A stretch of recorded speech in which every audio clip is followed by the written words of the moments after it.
América Latina, en todo caso, hoy refleja un nuevo momento de la política, y ese momento de la política es el momento del conflicto, de las intervenciones que de alguna manera desafían, enfrentan lo que ha sido siempre lo que ha sido durante la década del 90, la época del neoliberalismo, aquello que ha resistido y ha intentado imponer una realidad única, una naturalización de la política y el pensamiento único en el mundo. Y ese enfrentamiento conlleva dificultades, diferencias propias en el ámbito de los grados de avance. Puede haber diferencia en los grados de avance, en discutir las profundizaciones, etcétera, cuando ha inaugurado un proceso político distinto. Hasta el surgimiento de estos procesos políticos en América Latina, los debates políticos y las disputas electorales tenían que ver simplemente respecto de quién administraba mejor. Hoy estamos en otro panorama. Hoy se discuten proyectos políticos diferentes y se discuten también posibilidades de profundización o cuáles son las lógicas mejores para llevar los procesos adelante. De manera que esto me parece que es un tema que tenemos que tomar de esta manera, leyendo de que en América Latina, en estos países,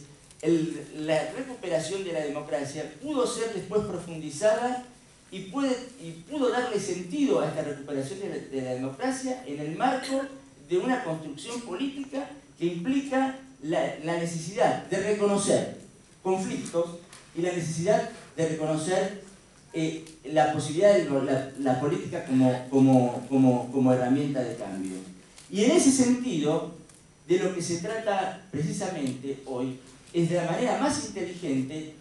de avanzar en la profundización de los conflictos, que es lo que le da sentido a este momento político, para poder avanzar y tener resultados concretos en el bienestar de las poblaciones de los países del sur.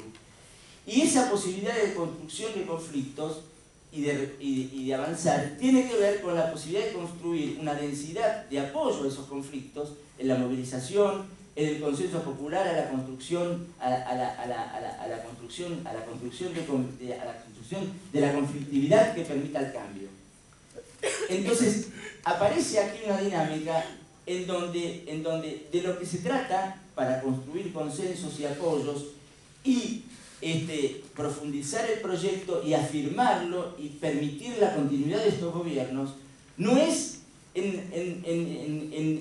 la idea de la posibilidad de la disolución de los conflictos. La posibilidad de la disolución de los conflictos es el lugar del fin de la política, sino de lo que se trata es de construir esos conflictos, profundizándolos y con la habilidad para construir las mayorías que hagan posible que el campo popular predomine en cada uno de ellos y avance. En este sentido, quiero hacer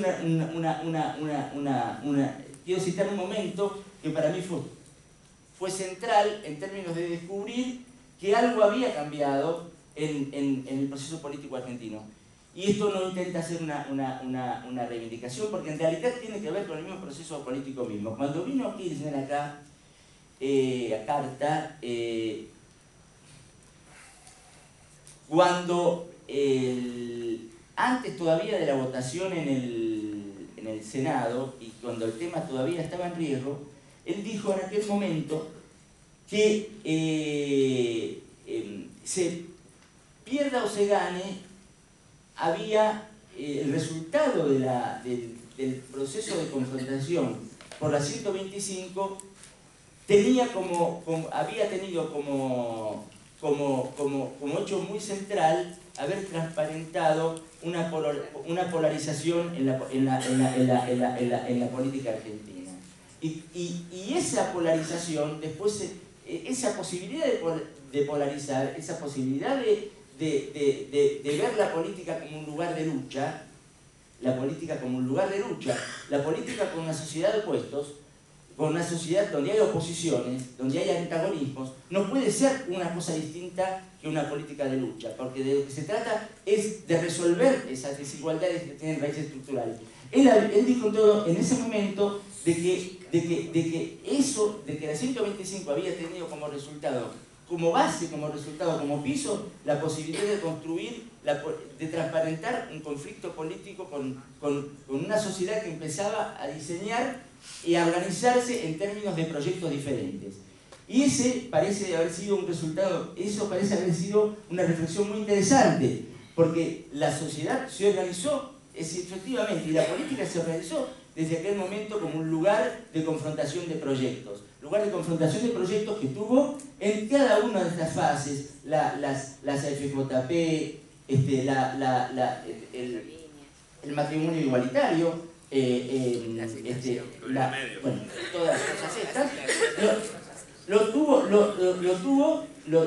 se organizó como conflicto, y fundamentalmente en la cuestión de los medios. Y en los conflictos posteriores nos fue bastante mejor que en el primer conflicto, y fue el conflicto de la 125, que probablemente tuvo ese resultado de esas características porque todavía el proceso no estaba desplegado. De lo que se trata es de preparar el camino para el despliegue de esos conflictos, porque pensar en reformas tributarias, en reformas financieras y en otras reformas sin conflicto y encararlos sin la habilidad, la organización y la movilización para que triunfen es una ingenuidad. Estas reformas, para pervivir, para profundizar, para mantener este proyecto en la Argentina como parte de un proyecto latinoamericano en donde en otros países se va a dar de la misma manera, tienen que ver con una organización, con la capacidad de una organización de la conflictividad entre los opuestos y también con la capacidad de organizar y de desplegar un debate que va a existir y una tensión que va a existir también en cuanto a las oportunidades, los ritmos y la necesidad de la profundización, que también vamos a tener que va a existir también en el marco del campo nuestro, porque pensar que en el campo nuestro va a haber homogeneidad y no va a haber conflicto también es una ilusión. Y en ese sentido, y yo quiero decir esto también, en el ámbito de Carta Abierta, que hemos tenido un pensamiento crítico, que participamos, y voy a asumirlo, del sector que intenta una mayor despliegue de esto, una mayor progresividad, una mayor intensidad, un mayor ritmo, nos tenemos que preparar tanto para entender claramente respecto de cómo son los opuestos en la política argentina, no ciudadanía-gobierno, sino poder concentrado, pueblo, y hoy con un gobierno que tiene la esencia de ser un gobierno que tiene las características democrático, nacional, transformador. Esta oposición por un lado, y después las lógicas de militancia nuestra en términos de, entendemos genuinamente como un proceso de transformaciones profundas en donde vamos a seguramente desplegar la idea de que ahí hay que avanzar más rápido, de que ahí hay que tomar reformas más intensas, entendiéndolo primero y dando un debate con los sectores que permanecen en el proyecto con ideas más conciliadoras, más consensualistas respecto de las estructuras de poder. Estos son los desafíos que hoy se presentan en Argentina y en América Latina, en el campo nacional y también en los debates que se plantean entre los países que profundizaron más los proyectos y los países que tienen pensamientos menos radicalizados. Esto es lo que